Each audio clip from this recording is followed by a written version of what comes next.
À l'heure du déconfinement annoncé, la question qui brûle les lèvres est celle de la légalité des applications dites de tracing ou des applications dites de tracking.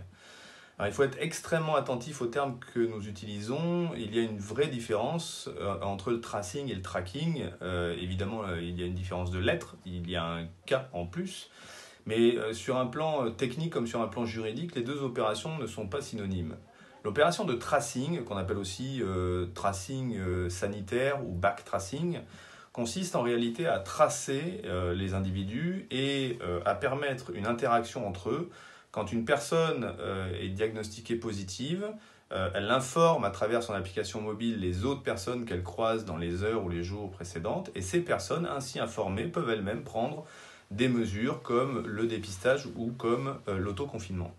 Le tracking lui-même, avec un K, donc, est beaucoup plus intrusif.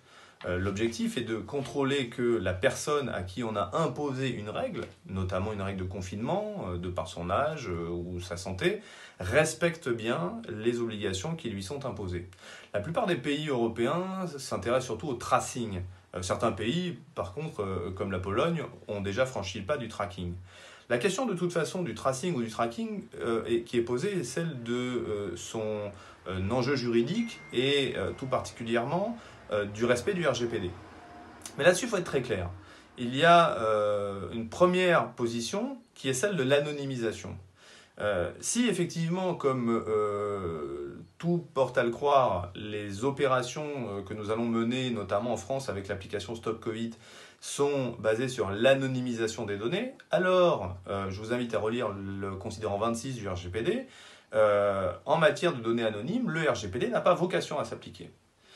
Si par contre nous sommes sur du tracking ou que nous sommes sur des opérations de tracing sanitaire dans lequel il pourrait y avoir de la donnée non anonyme ou que l'anonymisation pourrait poser des difficultés ou des incertitudes, alors nous aurons évidemment à appliquer le RGPD dans toutes ces dispositions. Appliquer le RGPD dans toutes ces dispositions, en soi, n'est pas très compliqué.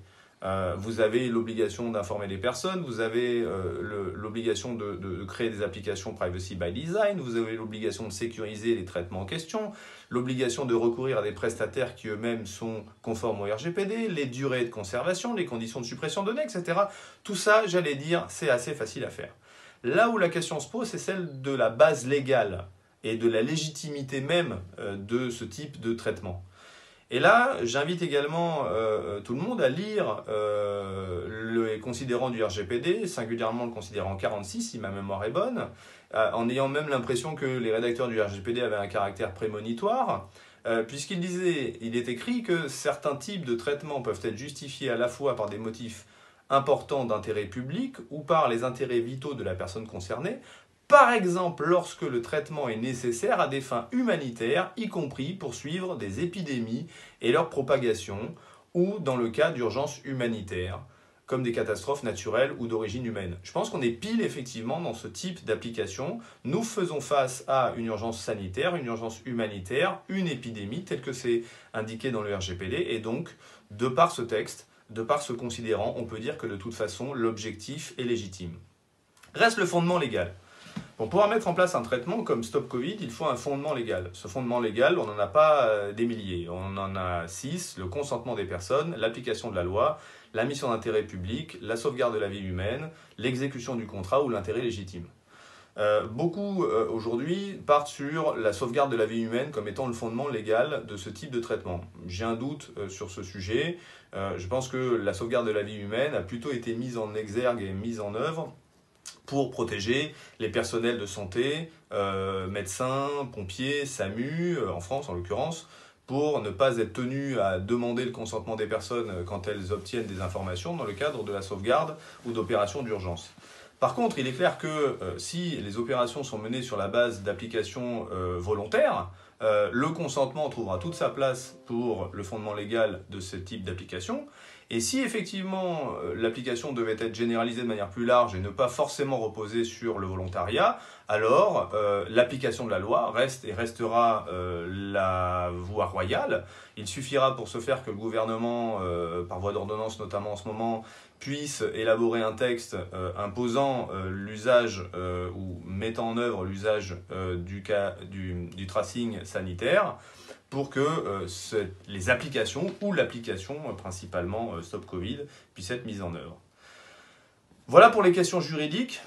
Le RGPD n'est donc pas un problème pour les applications de tracing, ni d'ailleurs pour les applications de tracking.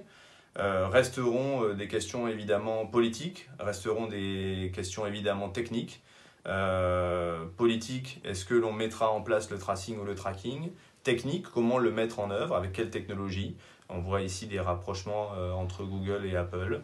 En tous les cas, sur la partie juridique, ce ne sont pas pour une fois les juristes qui empêcheront la vie de continuer et le déconfinement de s'accompagner de nouvelles mesures comme celle du tracing ou du tracking. Je vous remercie.